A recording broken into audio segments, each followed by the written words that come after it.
Hi, I'm Greg Hunter. This is the weekly news wrap up, the WNW 273 for Friday, February 24th, 2017. I don't have a long weekly news wrap up today. I have a pretty short one. And I want to talk to you about the media and thought shaping and the words they use to shape your thoughts.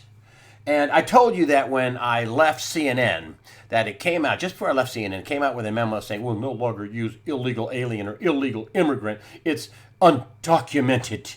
Well, that's a political ploy. That's a political word to make it more palatable about the millions of people who illegally came here and committed a crime to come here, and illegal immigration is a crime. And they want to make you think it's undocumented. They just didn't document them properly. And if you look at the reporting of Donald Trump with his immigration, and they call it aggressive immigration no, it's illegal immigration enforcement. Illegal. And they have it made up where their new orders are, anybody that's here illegally that they come in contact with, although they're going to concentrate on felons and criminals, illegal alien felons and criminals, that if anybody comes in contact with an illegal alien, you could be thrown out, deported on the fast track. And that's the way the law has to work. They go, oh, you've been here 10 years? Oh, you're safe. Oh, you made it. Oh, you've been here 20 years? Oh, you gamed the system for 20 years. Oh, you're safe. No, that's not how that works. Again, here we have immigrants brace for arrest under new order. Like any immigrant with a green card, or any immigrant trying to get citizenship, they brace for arrest. Illegal immigrants, people illegally here. And here we have, millions, U.S. could deport millions of people. And I say, yay! But they make it out like it's bad. And then here we are again. That's coming right in here. And we'll get in here. Oh, yeah. And here's that word. Here we go. Undocumented. There's no undocumented in the IRS codes, incidentally. There are illegal aliens, illegal immigrants. The IRS calls them illegal immigrants. And then I was reading one story where they gave $1 billion in benefits to people without Social Security numbers. Think those are some illegal immigrants? And then USA Today, here we have, they're pouring it on now. Oh, sanctuary for immigrants. A woman and her daughter. She came here illegally. She broke the law. She's a criminal. And she, in Spanish, talking about how she deserves to be here. That it's her right. And I guess those Democrats have entrained people to think, anybody can come here. It's your right to come here. And she talked about how they're going to be a sanctuary in churches and things like that. Not that many are participating, incidentally, and they shouldn't really.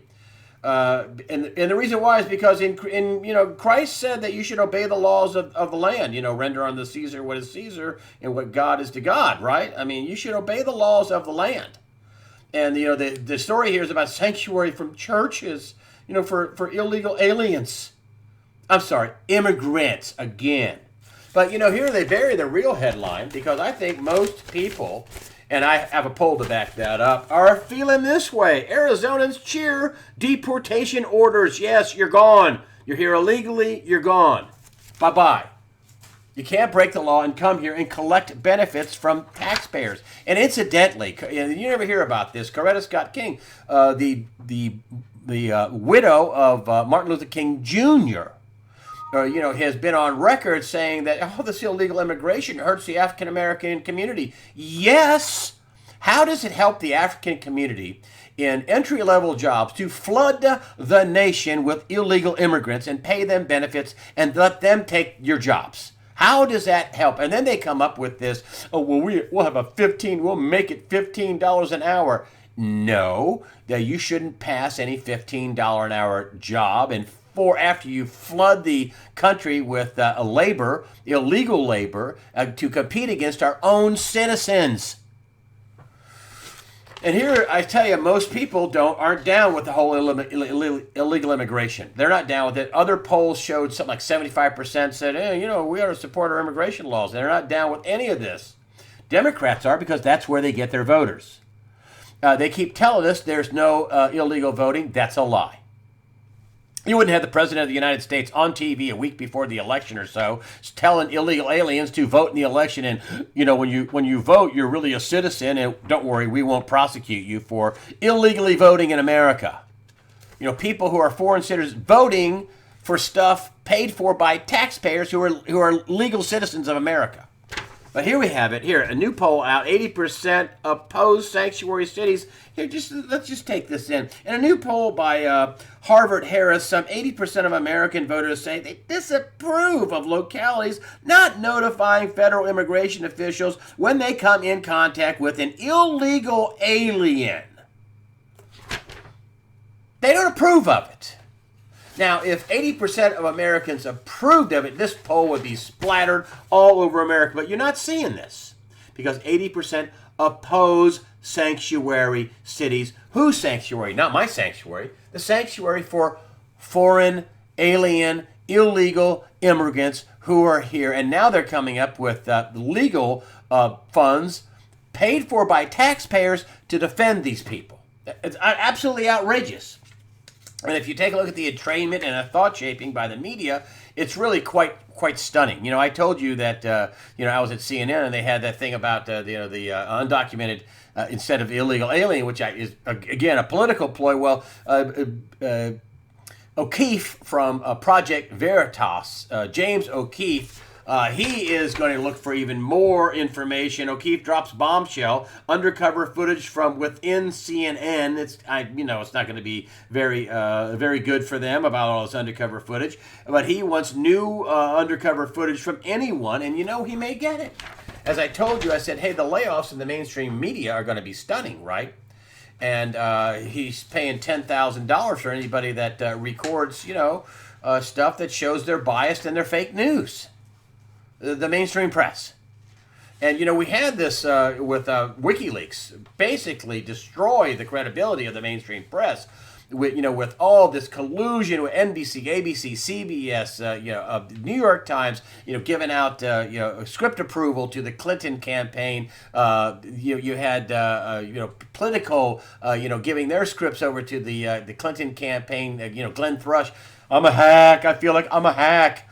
He got a promotion to the New York Times, the Washington Post. All these different, all these cable channels, MSNBC, NBC, they're totally, creamed their reputation.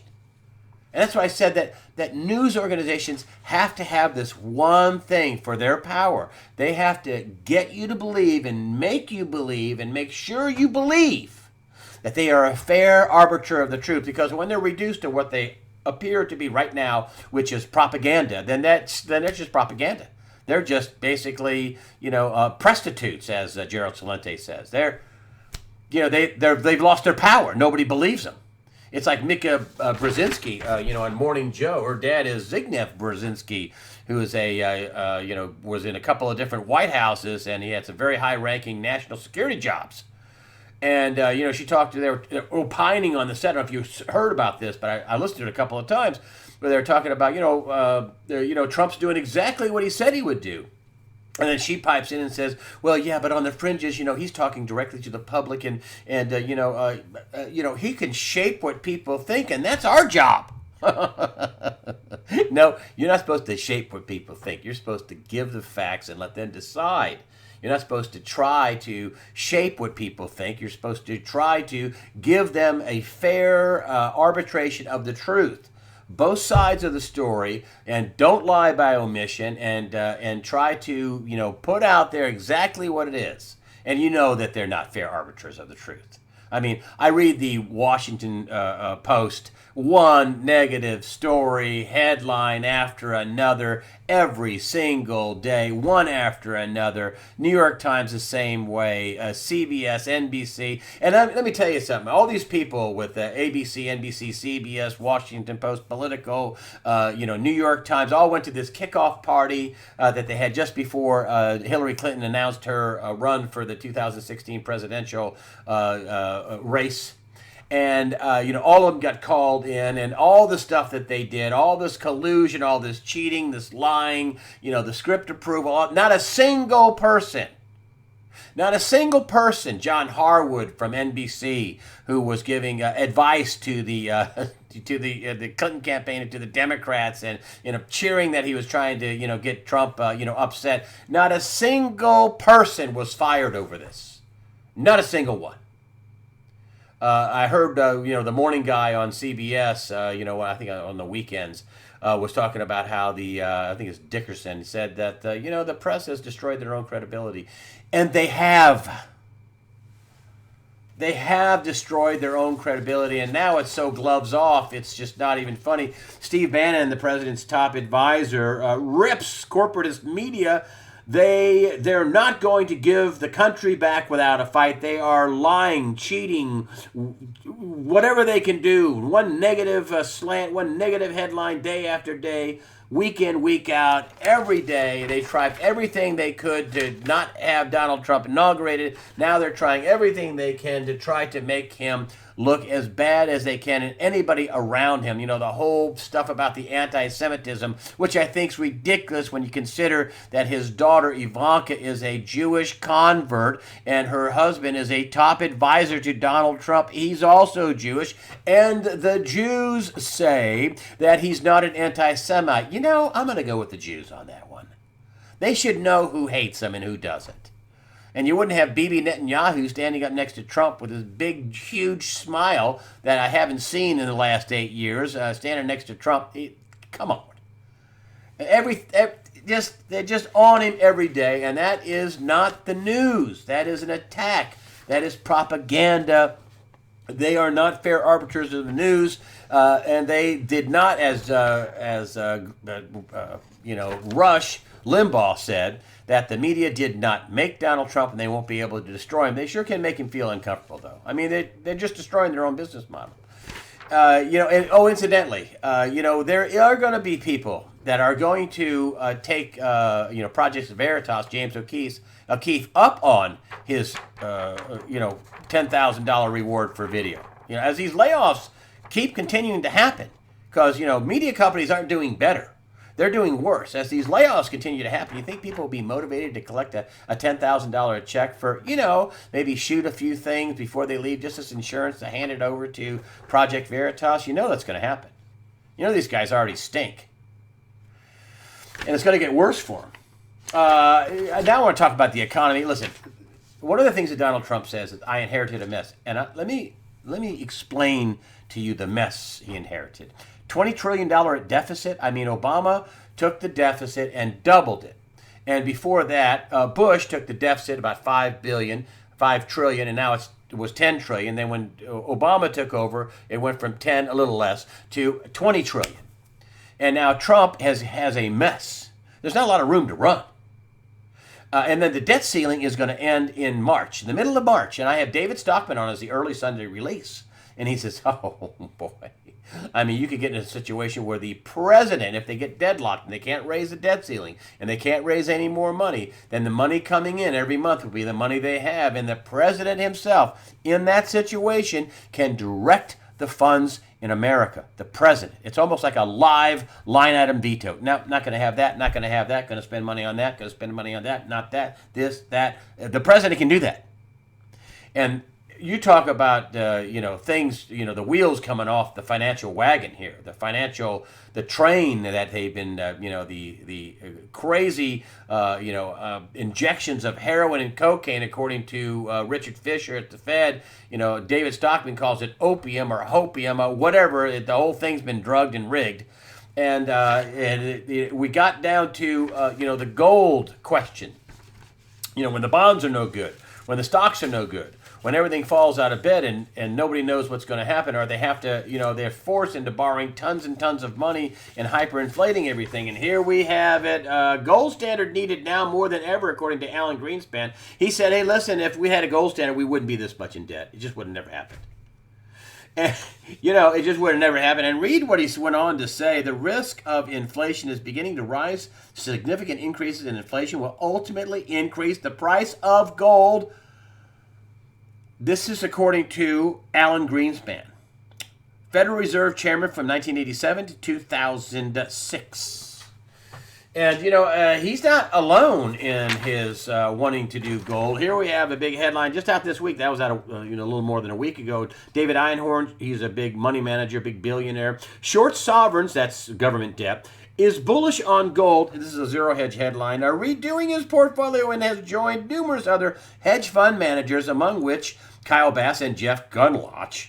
They're also a couple of billionaires managing billions of dollars and betting on declines in government debt as well as a rebound in gold to protect against the risk of inflation under Donald Trump. He wants to do all this stuff. He wants to help veterans, which he should. He wants to, increase the military spending. He wants to, repeal and replace Obamacare. He wants all the stuff. And he's well-meaning, and I like Donald Trump. Don't get me wrong, but the wall here is the money, the math. And as I've been telling you that he's got all this $20 trillion in debt. Now, a lot of people are saying, Mitch McConnell and the Speaker of the House, are saying 200 days, and that I think what they're worried about is the debt and the debt ceiling and having to borrow more money and having to vote that through and that kind of stuff. So David Stockman will be the earliest under release. And he talks about gold, and he says, listen, he brings out one point. Gold is a small little market opposed to, relative to the bond market, and the stock market, and then the gold market. And it doesn't take a lot of money going out of those other markets into gold to vault the price higher. And other big money managers are making that play. And I don't think they're buying paper gold either. I think they're buying physical gold if they can get it. But I just wanted to bring that out. He'll be the early Sunday release. You won't want to miss David Stockman. Probably the best David Stockman interview I've ever done.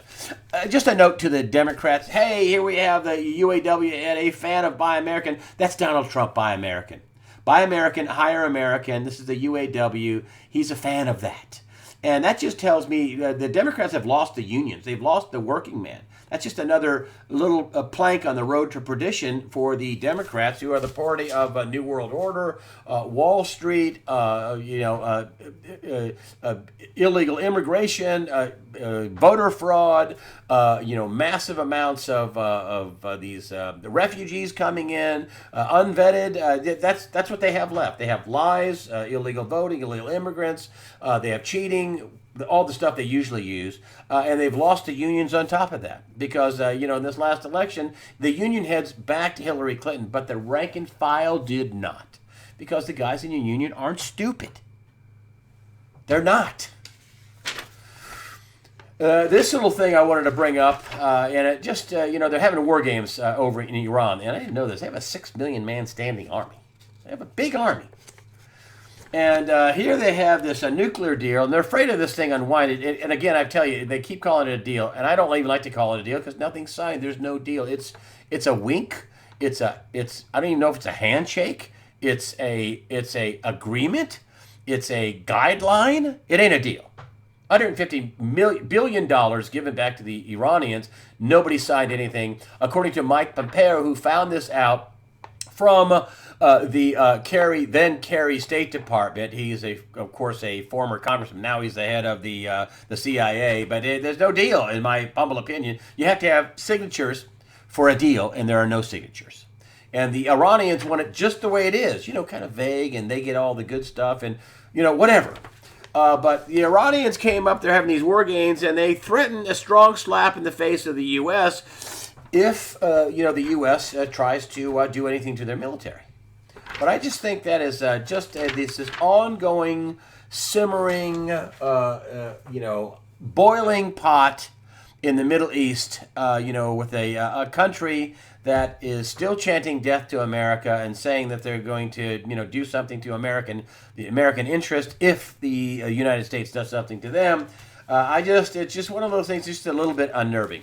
Last thing I wanted to get up is this press conference that Donald Trump had, and he actually said correctly, he says, I'm having a good time in this press conference. I'm paraphrasing. It's not an exact quote. And yet, what's going to come out is going to be, after this is all over, is that I went crazy, that I'm going nuts, that that it was chaotic, or whatever it was, that it just, I lost it.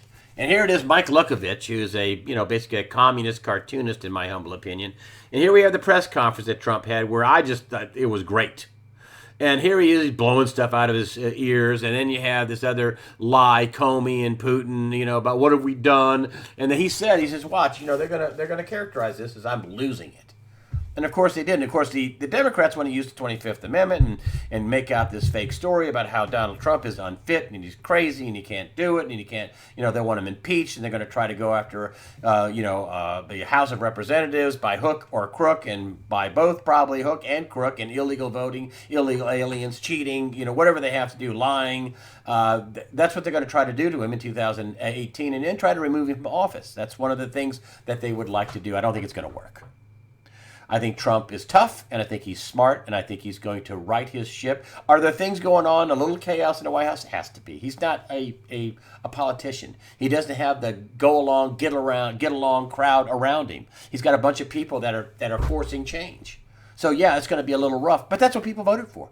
They didn't want a politician. They wanted a businessman, and they wanted somebody to stick up for him, and that's what they got. Thank you so much for supporting USA Watchdog with your comments and your donations. That helps us out. Remember, fear not. Protect yourself physically, mentally, and above all, spiritually. Fear not. God the Father is in charge.